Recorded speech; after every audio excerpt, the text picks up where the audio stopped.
Contente de faire cette vidéo parce que cette semaine j'ai vu une vidéo de mon homologue québécoise qui s'appelle Amélie Paul, qui a une super idée.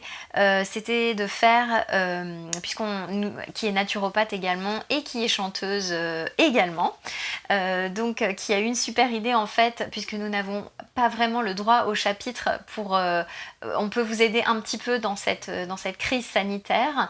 Du coup, elle a fait une vidéo sur les 11 façons d'affaiblir le système immunitaire.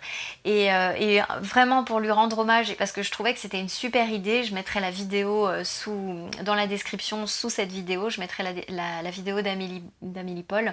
Voilà, je me suis dit que j'allais faire un petit peu un équivalent et je vous ai sorti finalement, comme ça m'est venu, les 12 meilleures façons d'affaiblir son système immunitaire. Et voilà, je pense que du coup, j'espère que ça vous aidera. Alors ce sera peut-être par moments un petit peu sarcastique, peut-être ça viendra vous picoter, mais finalement c'est peut-être pas plus mal. Donc c'est parti, on y va pour les 12 façons d'affaiblir son système immunitaire. Alors, j'oublie à chaque fois de me présenter, je m'appelle Nadège et je suis naturopathe chanteuse, vous l'aviez deviné. Alors on y va, donc la première façon, c'est une liste je pense qui est non exhaustive, mais voilà, c'est sorti en vrac, il n'y a pas d'ordre. La première façon, c'est de fumer ou de vapoter. Clairement, pour favoriser et continuer à créer l'inflammation au niveau pulmonaire et surtout en période de Covid, c'est une des grandes façons d'affaiblir son immunité. Donc je me dis que voilà, si on continue à fumer et à vapoter, c'est tenir compte de cet effet-là. La deuxième façon, c'est manger tout le temps. Manger tout le temps, pour moi, c'est... Il y a des gens qui mangent mal et qui mangent vraiment des nourritures, par exemple, industrialisées ou des choses comme ça, et qui vont en manger tout le temps. Mais il y a aussi des personnes qui mangent, on va dire, qui pensent manger sainement, qui mangent des aliments sains, mais parce qu'ils le font tout le temps, finalement, c'est ce qui va finir par affaiblir l'immunité. Donc manger tout le temps, pour moi, ça peut être aussi bien manger un pain au chocolat que du pain complet le matin, et puis peut-être 3 heures après, se reboire un café avec un petit gâteau parce qu'on vous en aura proposé un. Ça peut être aussi manger un carré de chocolat le soir devant la télé 1 heure après le repas. Ça peut être manger un repas équilibré le midi et puis finalement 3 heures après manger un fruit et puis remanger derrière un yaourt. Voilà, c'est manger sans cesse, et le fait de manger sans cesse finalement permet au corps d'utiliser en fait beaucoup d'énergie pour pouvoir digérer, au détriment du système immunitaire qui est là pour rester vigilant et pour combattre les virus, les bactéries, les attaques hormonales, enfin tout ce qui ne conviendrait pas finalement à notre organisme. Donc pour continuer à affaiblir sans cesse et à perdre cette énergie, effectivement le fait de manger tout le temps est un grand facteur, est une belle façon d'affaiblir son système immunitaire. Troisième façon, eh bien dormir 5 à 6 heures par nuit. C'est une bonne façon d'affaiblir aussi son immunité. Le sommeil permet effectivement d'éliminer les toxines, permet de fabriquer aussi des globules blancs, des macrophages, donc permet aussi la cicatrisation, la réparation de l'organisme, et effectivement donc moins on dort et plus on affaiblit son système immunitaire. Quatrième façon, consommer régulièrement du Doliprane, et surtout à chaque fois que ça ne va pas. Alors on sait les effets du Doliprane sur le foie, puisqu'il est bien connu, je dirais bien connu, et avertissement aussi des pharmaciens. Normalement quand vous allez à la pharmacie, on vous avertit, c'est indiqué partout, le Doliprane est extrêmement toxique pour le foie. On a souvent ce geste facile effectivement d'en consommer régulièrement.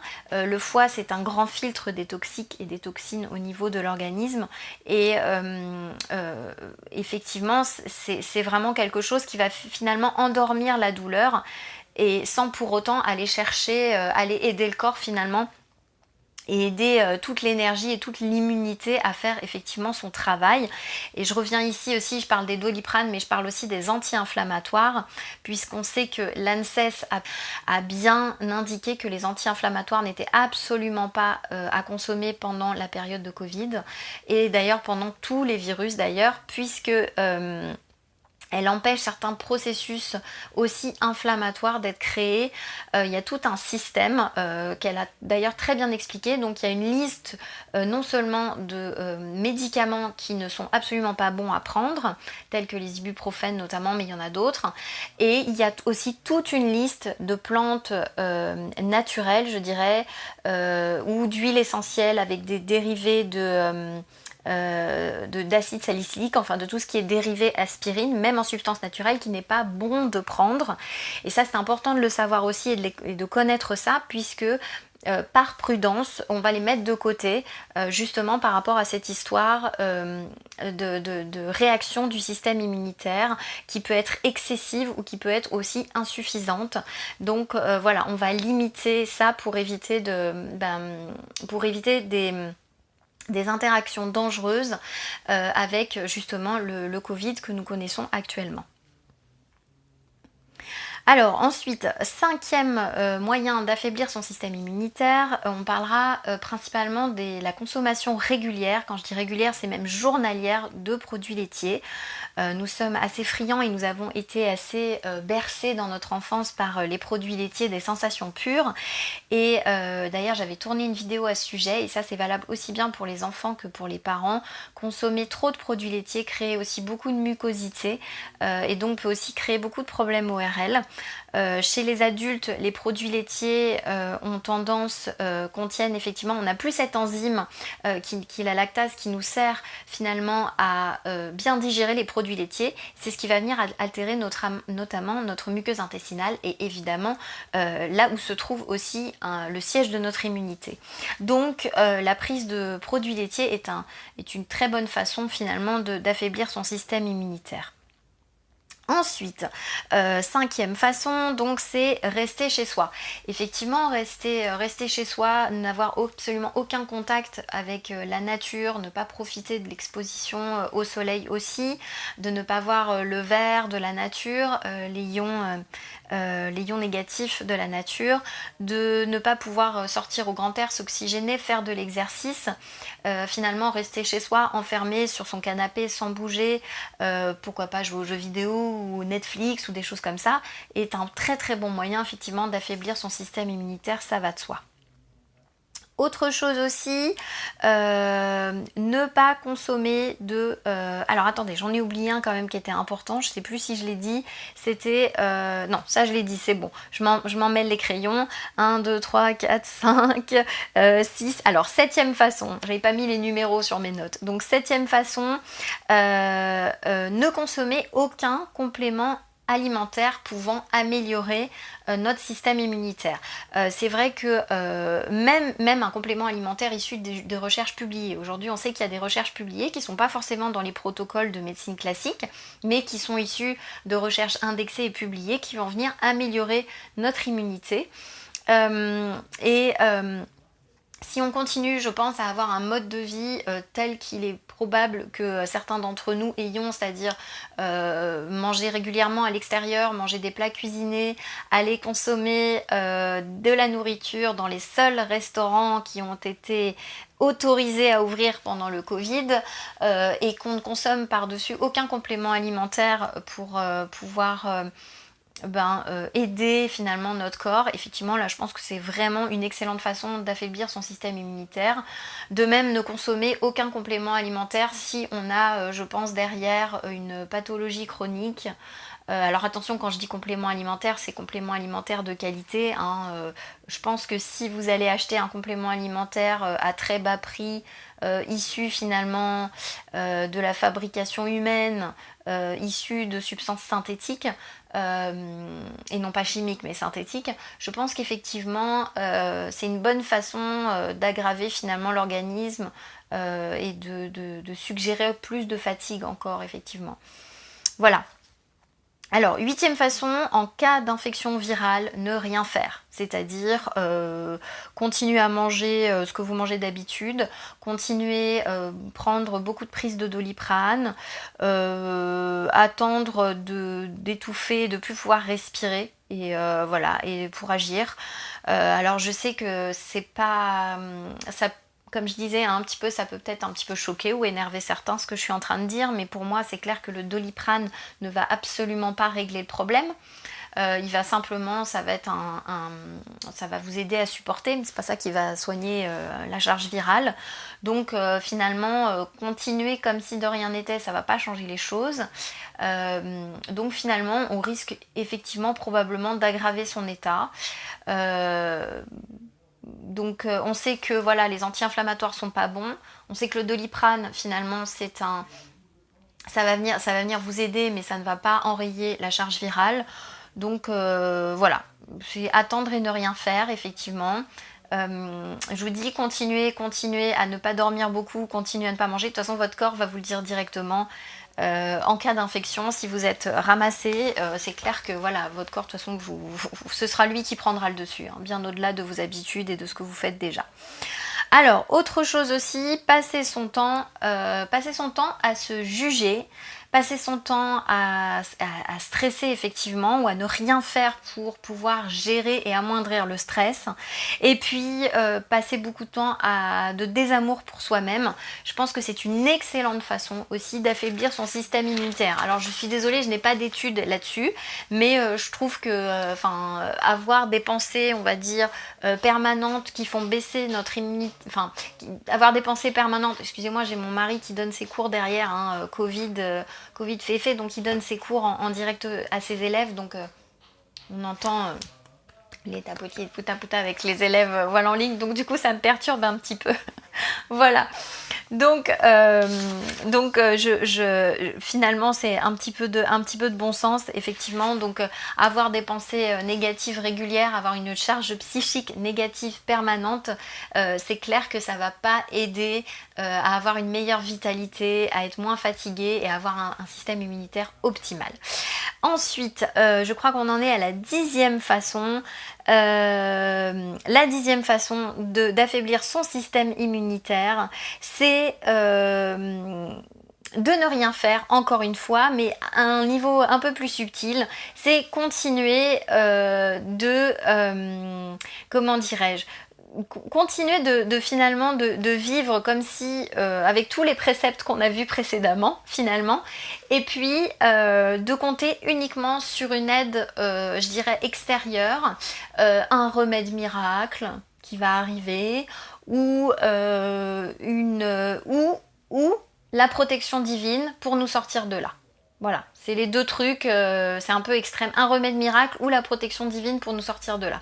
Alors, en attendant les recherches et en attendant un médicament efficace qui n'est pas encore sorti, on en a beaucoup parlé, il y a eu, ça a fait couler beaucoup d'encre. En attendant, je pense que il y a des substances qui sont efficaces, qui vont aider, mais derrière, vous le savez, hein, si vous faites rien, si vous suivez tout ce qu'on a vu précédemment, je suis pas sûre que vous arriviez à avoir une meilleure immunité. Alors là, c'est pareil, j'ai voulu faire des choses un petit peu différentes. Donc la 11e façon d'affaiblir pour moi son système immunitaire, c'est manger effectivement, autant manger de la viande tous les jours, 3 fois par jour, je pense que ça va pas aider, mais autant ne pas manger de protéines animales du tout, jamais, never. Effectivement, je pense que ça va vraiment contribuer à affaiblir votre système immunitaire. Attention, quand je parle de protéines animales, je ne parle pas de viande, parce que je vous vois déjà mettre vos commentaires en dessous. Je parle pas que de viande, je parle de poisson, des œufs ou des fruits de mer. Effectivement, le fait de ne pas en manger du tout, contribue à la faiblesse du système immunitaire, à une faiblesse musculaire également, à un amaigrissement, à une baisse notamment de la libido, de l'immunité en général et un vieillissement prématuré. Alors ça, si vous voulez avoir plus de détails, il faut retourner voir d'autres vidéos, j'en parle aussi beaucoup dans mes formations. Mais finalement, on se rend compte que c'est pas que les gens qui mangent mal, c'est aussi les gens qui veulent un mode de vie autre, un mode de vie sain, mais qui finalement vont créer des habitudes aussi finalement malsaines que les gens qui mangent pas forcément super je dirais équilibrés, ou dont on dit qu'ils ont une malbouffe finalement. Mais je dirais que pas la malbouffe, mais l'alimentation par déficience nutritionnelle existe aussi dans notre société, existe énormément. Et je pense que c'est un excellent moyen d'affaiblir son immunité. Et enfin, le dernier, c'est continuer à s'abreuver éternellement, essentiellement des médias, des réseaux sociaux qui vont contribuer finalement à vous faire flipper. Mais alors à vous faire flipper vraiment, vraiment à mort. Et pour ça, j'ai une petite histoire soufie dont je voulais vous parler, qui est excellente. C'est un jour, aux portes de Bagdad, il y a la peste qui arrive et qui rencontre Nasruddin. Nasruddin dit à la peste, mais qu'est-ce que tu fais là? La peste lui dit, eh bien écoute, je viens tuer 10 000 personnes dans la ville, voilà, donc je te dis à plus tard. Et sur ce, Nasruddin, quelques jours plus tard, recroise la peste et il est en colère, il est furieux après elle. Il lui dit, mais la peste, tu m'as menti, tu avais dit que tu tuerais seulement 10 000 personnes, enfin tu avais dit que tu tuerais 10 000 personnes et finalement tu en as tué 100 000. En fait, tu m'as menti. Et là, la peste lui répond, ah non, je ne t'ai pas menti, j'ai bien tué 10 000 personnes, mais la peur en a tué 100 000. Voilà, donc voilà, j'aime beaucoup cette histoire soufie. Elle est, je trouve qu'elle est, elle est intéressante. Vous me direz ce que vous en pensez sous cette vidéo, dans vos commentaires. Plus sérieusement, non mais vraiment, plus sérieusement. Voilà, j'espère que ces petites choses vous auront plu. Plus sérieusement, si vous voulez vraiment savoir quelle huile essentielle on va devoir utiliser sans avoir peur de rentrer en interaction avec notre système immunitaire, avec notre inflammation. Si vous voulez connaître les plantes à utiliser qui vont être autorisées, qui vont être plutôt recommandées, ou celles qui sont exactement à ne pas recommander en cas de période comme ça de pandémie. Si vous voulez savoir comment augmenter vraiment votre immunité, en cas de crise sanitaire, et là c'est vraiment en cas de crise sanitaire, mais vraiment de façon efficace, de façon optimale et surtout par des gestes simples, je vous ai préparé un atelier par rapport à ça. Donc les infos sont juste sous cette vidéo. Clairement, vous avez bien vu que tout ce que je vous ai dit là, finalement, c'est tout simplement retrouver un certain bon sens. C'est pour moi de la logique, je sais pas pour vous, vous me direz ce que vous en pensez, mais finalement pour moi c'est une question de vraiment une question de bon sens. Il est possible de faire des choses, il est possible aussi que face à un virus qu'on ne connaît pas, aussi de retrouver confiance en son corps par tous ces gestes-là.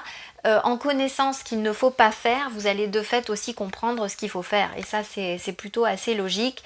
Et maintenant, si vous voulez aller plus loin, j'ai presque envie de dire, formez-vous, allez vous renseigner auprès de gens où vous pensez, vous avez suffisamment confiance, qui vont pas vous indiquer des choses un petit peu abracadabrantes, mais tout simplement avec un sens logique et puis surtout des données quand même scientifiques. Voilà, j'espère que cette vidéo vous aura plu. On se retrouve très prochainement. Si vous avez aimé, n'hésitez pas à la liker. Et on se retrouve ou à mettre un petit commentaire aussi en dessous. C'est important pour moi et puis ça m'aide à continuer également.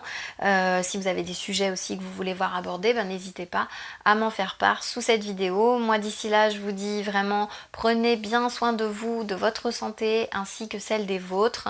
Retrouvez votre bon sens, les gestes simples finalement qui constituent les 4 piliers de la santé. Je vous dis à très bientôt. Ciao!